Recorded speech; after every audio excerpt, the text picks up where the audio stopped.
안녕하세요. 성신여대 겸임교수이자 유튜브 채널 시안책방의 운영자고요. 유튜브 지금 시작하시나요? 라는 책을 낸 저자 이시안입니다. 북튜브 콘텐츠 기획과 운영 그리고 성공을 위한 세 번째 강의 시작합니다. 이 영상은요, 저랑 연세대학교 언어정보연구원이 콜라보로 같이 기획해서 제작하는 영상입니다.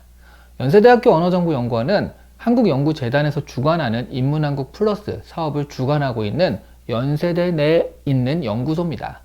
4차 산업혁명 시대의 빠른 사회 발전 및 변화에 적응하는 과정에서요, 소외되는 계층이 생길 수 있잖아요. 그런 계층이 없을 수 있도록 다각적인 방법을 모색하면서 사회 구성원의 인문 언어학적 소양 함양과 바람직한 변화 및 발전을 능동적으로 이끌어갈 인재 양성에 이바지하고자 하는 목적으로 지역인문학센터를 활성해서 운영하고 있습니다.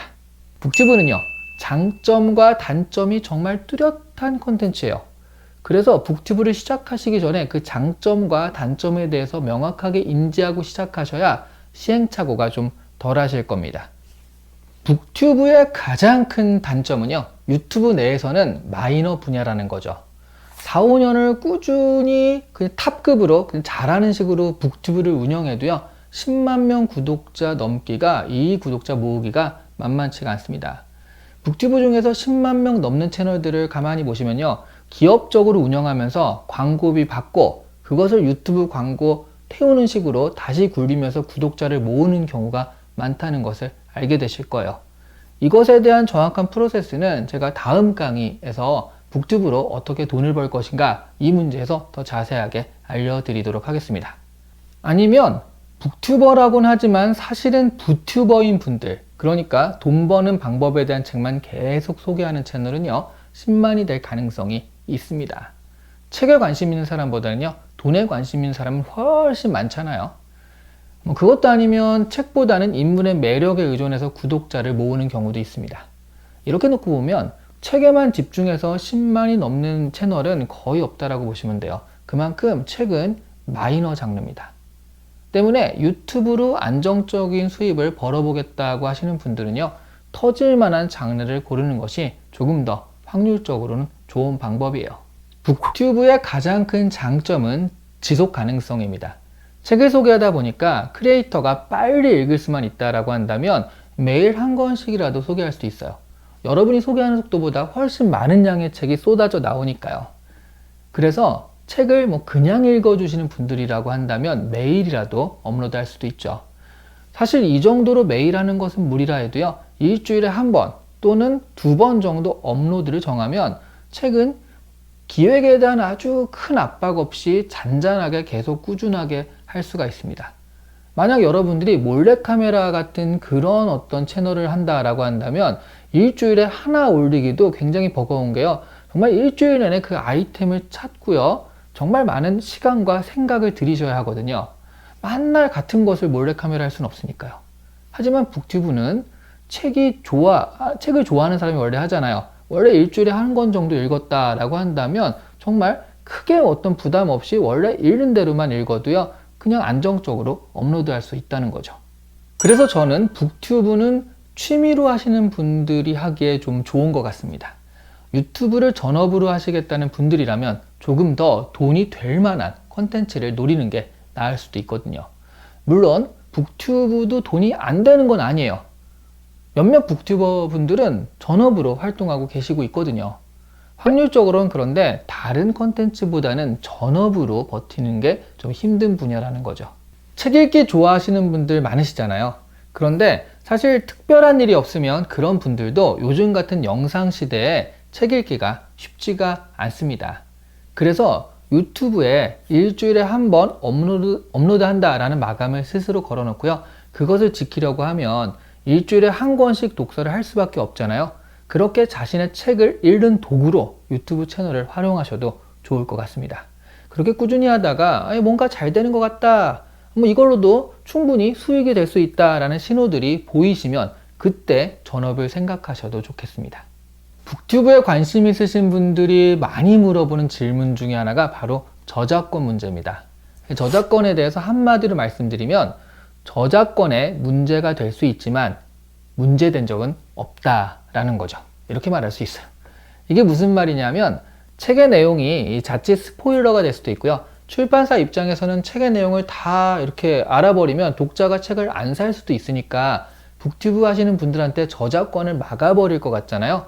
하지만 출판사의 기본적인 생각은요, 이렇게라도 책을 소개해야 되겠다라는 것이 훨씬 더 강합니다.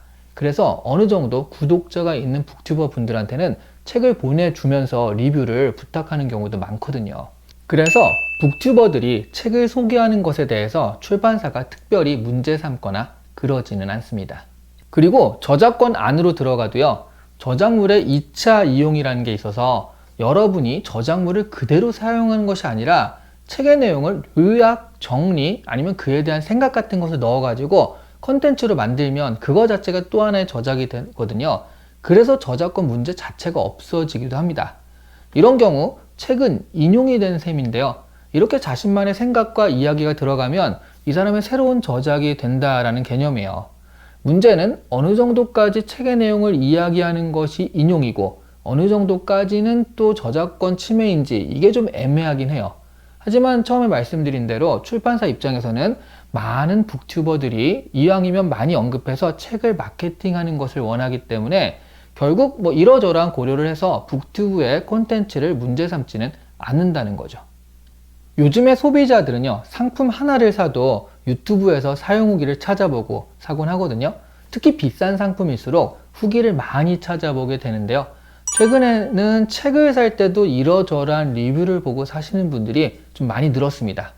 책은 돈이 많이 들어간다라기보다는요, 자신의 시간이 많이 들어가잖아요. 그래서 시간을 아끼고 싶어서 유튜브로 책의 내용이나 분위기 같은 것들을 좀 판단한 다음에 자신이 읽을 것인지 말 것인지를 결정하는 그런 분들이 많이 늘으셨거든요.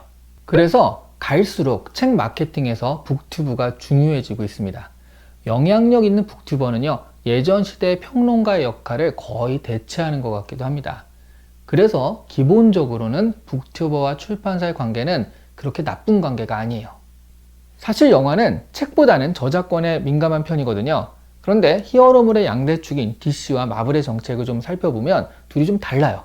마블은 디즈니잖아요. 흔히 디즈니가 저작권에 굉장히 민감하다고 알려져 있지만 적어도 마블 영화에서만큼은 디즈니의 저작권 정책은 관대한 편입니다. 기본적으로 유튜버들이 여러 가지로 리뷰를 해준다거나 관련 콘텐츠들을 쏟아내준다면 그게 마케팅이 된다고 생각을 하거든요. 반면 DC는요, 아주 엄격한 편이에요. 많은 분들이 아시겠지만 마블은 아이언맨을 필두로 어벤져스 시리즈 같이 엄청난 히트를 친 그런 영화들을 양산해낸 반면 DC는 배트맨이나 슈퍼맨을 가지고도 그만큼 띄우진 못했죠. 그걸 이 저작권 정책에서 원인을 찾는 사람들도 있습니다. 유튜브 세상에 넘치는 마블 관련 컨텐츠를 보면서 결국 영화관까지 가게 된 사람들이 많았는데요. DC는 관련 컨텐츠들을 막아버리면서 인터넷상에서 관심을 끄는 데 실패했다는 거죠. 마블의 이런 정책은 덕후들도 많이 양산해내면서 이른바 충성 소비자들도 많이 만들어내게 되었습니다.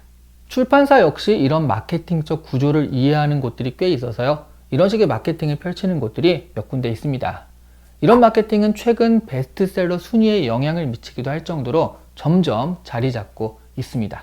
그러니까 자신의 생각을 덧붙여서 리뷰하는 책 리뷰 컨텐츠는 출판사로서도 싫어하지 않는 편인데요. 문제는 책을 그대로 읽는 북튜버거든요. 책의 내용을 그대로 읽는 것이니까 당연히 저작권 문제가 생길 수 있고요. 그리고 이런 컨텐츠의 쓰임은 그야말로 책을 읽는 것의 대용이잖아요. 그러니까 책 소비를 저해할 수도 있죠. 사실 이런 채널들에 큰 수익이 왔다 갔다 하는 예는 거의 없어서 아직까지 출판사와 북튜버가 소송이 붙었다느니 하는 이슈는 거의 없는데요. 그건 출판사가 적극적으로 나서지 않아서 그런 것이고요. 책을 그대로 읽는 낭독, ASMR 같은 콘텐츠는 문제의 여지가 좀 있을 수 있죠. 그러니까 만약 이제 시작하시는 분이라면 굳이 이런 콘텐츠를 하지 마시고요. 이왕이면 저작권 문제가 조금이라도 덜한 방향의 콘텐츠가 낫지 않을까 싶습니다. 실제로 문제집 같은 경우는요, 저작권 때문에 콘텐츠가 되기 힘들거든요. 문제를 풀어버리면 문제집을 안 사게 되잖아요. 그래서 유튜브에는요, 자신의 강의가 아닌 한 출판사에서 나온 문제집을 풀어주는 그런 콘텐츠 같은 것은 거의 없습니다. 오늘 강의를 마치기 전에 북튜브의 장점으로 추가할 것 하나를 말씀드리도록 하겠습니다. 스스로 책을 읽는 습관을 들일 수 있다는 것이죠. 그리고 계속 그 습관이 쌓이면 영상에서도요, 아, 이 사람 참 똑똑하구나 하는 그런 느낌을 주게 되거든요. 강연이나 책같이 2차적으로 연결되기 좋은 컨텐츠가 되는 겁니다. 먹방에서요, 아무리 잘 먹어도요, 먹는 법을 가르쳐 달라 이런 식의 강의 의뢰가 들어오진 않거든요. 책도 한 분야만 전문적으로 좀 파면요, 아예 그 분야에서도 인정받을 수가 있어요. 전에 말씀드렸지만 부자에 대한 책만 다루시는 부튜버들 중에는 이 돈에 대한, 돈 버는 것에 대한 인강을 찍으시는 분도 있습니다. 그래서 북튜버는요, 다른 채널보다는 이런 확장성이 좋은 채널이라고 할 수 있습니다. 자, 그러면요, 다음 강의에서는 이런 확장성을 가지고 어떻게 수익, 돈으로 연결시킬 수 있는지 정말 많은 분들이 궁금해 하시는 바로 그거죠. 북튜버로 돈 버는 다양한 방법에 대해서 알아보도록 할게요. 오늘 여기까지 하고요. 감사합니다.